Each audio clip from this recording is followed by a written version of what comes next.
TDR బాండ్లు అదో పెద్ద స్కామ్. విశాఖపట్నంలో ఆ గుడివాడ అమర్నాథ్, ఆ బోత్స సత్యనారాయణ, తర్వాత తణుకులో కారుమూరి నాగేశ్వరరావు, వాళ్ళు మంత్రులే, ఈయన మంత్రి. తర్వాత తిరుపతిలో భూమన కరుణాకర్ రెడ్డి, మంత్రి కాకపోయినా మంత్రి లాంటి వాడే. వీళ్ళు ఎంత దారుణంగా టీడీఆర్ బాండ్లలో మోసాలు చేశారంటే, ప్రజలను వంచారంటే అంత దారుణంగా వంచారు. కోట్లు, వందల కోట్లు నొక్కేశారు వీళ్ళు, మామూలుగా తినేలా. అంటే రాష్ట్ర వ్యాప్తంగా టీడీఆర్ బాండ్లో స్కాములు జరిగిన మాట వాస్తవం. ఈ 3 ప్రాంతాలు చాలా అధికంగా ఒక్కొక్కడు 1000 కోట్లు 1500 కోట్లు లేపేశారు.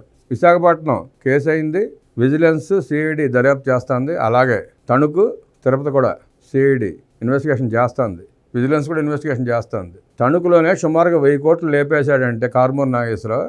ఇక చూసుకోండి వాళ్ళ దోపిడీ ఏ రకంగా సాగిందో ప్రజలు కూడా గమనించాలి, చూడాలి. ఇవాళకి అంత దోచుకుని కూడా వాళ్ళు ప్రజల్లోకి వచ్చి మాట్లాడుతున్నారంటే ప్రజలు అవకాశం ఇవ్వడం కూడా కరెక్ట్ కాదు.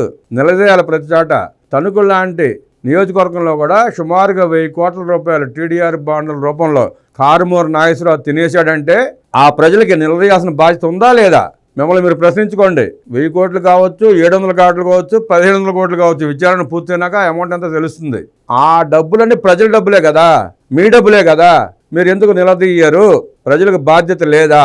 ఆ గుడివాడ అమర్నాథ్, ఆ బోత్స సత్యనారాయణ, ఈ కారుమూరి నాగేశ్వరరావు, అక్కడ భూమన కరుణాకర్ రెడ్డి ఇంకా నిస్సిగ్గుగా, సిగ్గు లేకుండా ప్రెస్ మీట్లు పెట్టి మాట్లాడుతున్నారంటే ప్రజలు అసమర్థతగా వ్యవహరించబట్టే వాళ్ళు ఇంకా పేటరేగిపోతున్నారు. వాళ్ళు దోచుకున్న 1000 కోట్ల రూపాయలు ప్రజల డబ్బులే, మీ డబ్బులేనండి బాబు. అయినా ప్రజల చలనం లేదు. ఆ చలనం రానంతసేపు ఈ దోపిడీదారులు, ఈ ముఠాకోర్లు, ఈ ఫ్యాక్షనిస్టులు రాజకీయాలు చేస్తూనే ఉంటారు, మిమ్మల్ని దోచుకుంటూనే ఉంటారు.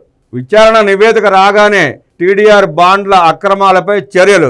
గత వైసీపీ ప్రభుత్వ హయాంలో టీడీఆర్ బాండ్ల జారీలో అనేక అక్రమాలు జరిగాయని పురపాలక పట్టణాభివృద్ధి శాఖల మంత్రి పొంగూరు నారాయణ తెలిపారు. వీటిపై విజిలెన్స్ సిఐడి విచారణ జరుగుతోందని, నివేదిక రాగానే చర్యలు తీసుకుంటామని స్పష్టం చేశారు.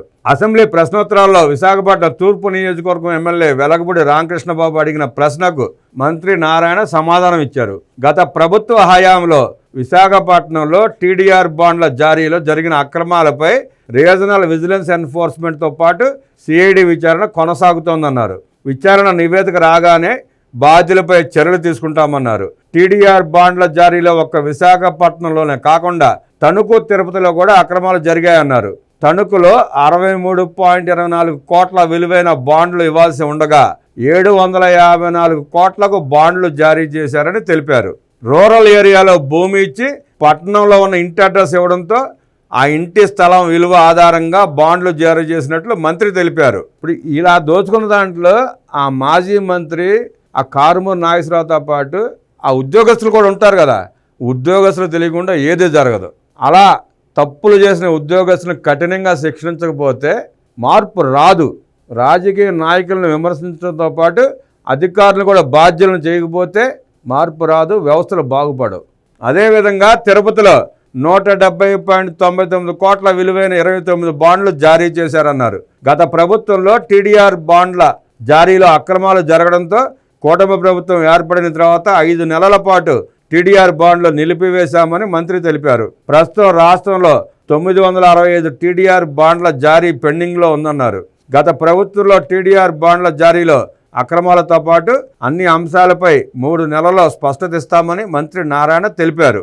ఏ వ్యవస్థని ఎక్కడ ఏది వదిలిపెట్టకుండా చక్కగా దొరికిన కాడికి నాకేశారు. ఆ నాకటం కూడా అడ్డగోలుగా నాకేశారు. మరి ఒక్కొక్కటి బెల్ట్ సైజు 46-48 ఉంటే ఇప్పుడు 58-60 చేరింది. అంత పట్టకుండా నాకేశారు వాళ్ళు. ఇంకా మంత్రి గారు ఇంకా 3 నెలలు పడుతుంది అంటున్నారు విచారణ. ఆ విచారణ అయితే కానీ అసలు వాస్తవాలు బయటికి రావు. అప్పుడు చెప్పాలి ఆ గుడివాడ అమర్నాథ్, ఈ కారుమూరి నాగేశ్వరరావు, ఆ భూమన కరుణాకర్ రెడ్డి సమాధానాలు. అప్పుడు ప్రెస్ మీట్లు పెట్టి ఇదిగో మేము ఎంత దోసుకున్నాము, మిమ్మల్ని పిచ్చాలను చేసి ఎర్రాలను చేసి ఎంత దోసుకున్నాము మేము, అయినా ఇంకా మీకు సిగ్గు లేకుండా మాకు భజన చేస్తున్నారని చెప్పి అప్పుడు చెప్పాలి. గోరకల్లు ప్రాజెక్ట్ ఇది మరీ దారుణం, అన్యాయం. జగన్ రెడ్డి 5 సంవత్సరాలు ముఖ్యమంత్రిగా చేసి కనీసం పులివెందులకి తాగటాక నీళ్లు, సాగునీళ్ళు కూడా ఇవ్వలేకపోయాడు. ఆ కడప ప్రాంత ప్రజలు ఆ కుటుంబాన్ని ఎంత మోసారో పలకి మొయ్యటమే వాళ్ళకి. నాటి నుండి నేటికి కూడా మొన్న మార్పు వచ్చి తుక్కుగా ఓడిచారు, అది వేరే సంగతి. ఎంత అన్యాయం చేయాలో అంత అన్యాయం చేశాడు. గోరకల్లు ప్రాజెక్టు ఉపయోగపడేది పులివెందుల నియోజకవర్గానికి, కడప జిల్లా ప్రజలకి. వాళ్ళకి కూడా గుక్కెడు మంచిలు ఇవ్వడానికి ప్రాణోపల జగన్ రెడ్డికి. అంతటి దుర్మార్గుడు కూడా చిన్న పదమే.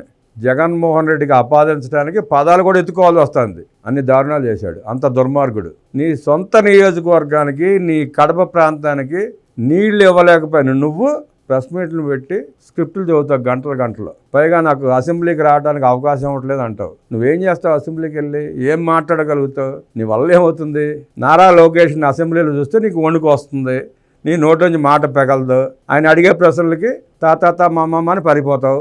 బయటకు వచ్చి నన్ను అడగనివ్వట్లేదు అని చెప్పుకుంటావు. అంతకుమించి నువ్వేం చేయలేవు. నువ్వు ఎక్కడున్నావు ఒకటే, యలహంకలో ఉన్నావు ఒకటే, తాడేపల్లిలో ఉన్నావు ఒకటే, పులివెందులో ఉన్నావు ఒకటే. ఒట్టిగొడ్డు ఎక్కడుంటే మాత్రం ఏమవుతుంది? ఆ ఒట్టిగొడ్లు అంటాడు నువ్వు. ఘోరకల్లుకు జగన్ ఘోర అన్యాయం. పనులు పూర్తి కాకుండానే ప్రీ క్లోజర్ చేసిన దుర్మార్గుడు. అత్యవసర పనులు చేపట్టి త్వరలోనే పూర్తి చేస్తాం. అసెంబ్లీలో మంత్రి నిమ్మల రామానాయుడు వెల్లడి. కర్నూలు జిల్లా పాణ్యం నియోజకవర్గం పరిధిలోని గోరకల్లు రిజర్వాయర్కు నిధులు కేటాయించలేక 2020 జూలైలో నాటి జగన్ ప్రభుత్వం అత్యవసర పనులను సైతం ప్రీ క్లోజర్ చేసిందని జలవనరుల శాఖ మంత్రి నిమ్మల రామానాయుడు తెలిపారు. అసెంబ్లీలో ప్రశ్నోత్తరాల సమయంలో పాణ్యం ఎమ్మెల్యే గౌరు చరితారెడ్డి అడిగిన ప్రశ్నకు సమాధానం చెప్పిన మంత్రి, నాడు 2014-19 మధ్య టీడీపీ ప్రభుత్వం 110 కోట్లతో గోరకల్లు రిజర్వాయర్ పనులు చేశామని, తమ హయాంలో రిజర్వాయర్ పనులు 91% పూర్తయ్యాయని వివరించారు. చంద్రబాబు గారి హయాంలో 91% పూర్తి చేస్తే 9% పనులు చేసి తన సొంత నియోజకవర్గాన్ని నీళ్లు ఇవ్వలేని అసమర్థుడు జగన్మోహన్ రెడ్డి. గోరకల్లు రిజర్వాయర్ నిండితేనే కడపకు, పులివెందులకు కృష్ణా జలాలు వెళ్తాయని, అంతేకాకుండా గాలేరు నగరి సుజల స్రవంతికి, గండికోట, అవుకు, చిత్రావతి, పైడిపాలెం రిజర్వాయర్లకు నీరందించే ఈ రిజర్వాయర్ ప్రాధాన్యతను జగన్ గుర్తించకపోవడం దురదృష్టకరం అన్నారు. గుర్తించకపోవడం సమస్య కాదు, అక్కడ అతనికి తెలుసు.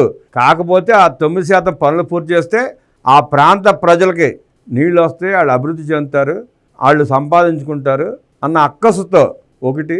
ఆ 9% పూర్తి చేసిన తర్వాత తన డబ్బులు రావని దురాలోచన ఒకటి. ఈ 2 ఆలోచనలు అవి ఉంటాయి. ఒకటి, ఆ 9% పూర్తి చేసినందువల్ల తనకు లాభం లేదు.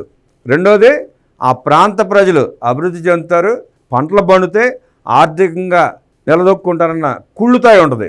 ఈ 2 కారణాలు. రిజర్వాయర్ కోసం చేపట్టాల్సిన అత్యవసర పనులు ప్రీ క్లోజర్ చేస్తూ రాబోయే 5 ఏళ్ళు కూడా పనులు చేయడానికి వీలు లేకుండా చేయడం దుర్మార్గం అని, ఇది రాయలసీమకు జగన్ చేసిన తీరని ద్రోహమని మంత్రి నిమ్మల పేర్కొన్నారు. కూటమి ప్రభుత్వం వచ్చాక రిజర్వాయర్లో చేపట్టాల్సిన పనులపై పరిశీలన చేస్తే ఎక్కడే పనులు అక్కడే అసంపూర్తిగా మిగిలిపోయినట్లు తేలిందన్నారు. ఈ ఏడాది రిజర్వాయర్ నిర్వహణకు ఇప్పటికే 1,02,00,000 నిధులు కేటాయించి పనులు చేపట్టామని, అదేవిధంగా రిజర్వాయర్లో చేపట్టాల్సిన అత్యవసర పనుల కోసం 99 కోట్ల రూపాయలతో ప్రతిపాదనలు సిద్ధం చేసి ప్రభుత్వానికి పంపించామని స్పష్టం చేశారు.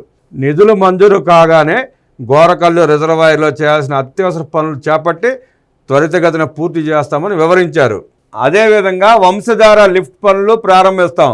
ఆర్థిక పరిస్థితి అత్యంత ఇబ్బందికరంగా ఉన్నప్పటికీ ఉత్తరాంధ్ర ప్రజలకు ఉపకరించే ఎత్తిపోతల పథకాన్ని పూర్తి చేస్తామని మంత్రి నిమ్మల రామానాయుడు తెలిపారు. శాసన మండలిలో సభ్యులు అడిగిన ప్రశ్నలకు మంత్రి సమాధానం ఇచ్చారు. వంశధార లిఫ్ట్ ఇరిగేషన్కు సంబంధించిన పనుల తాలూకా పెండింగ్ బిల్లులు చెల్లిస్తామన్నారు.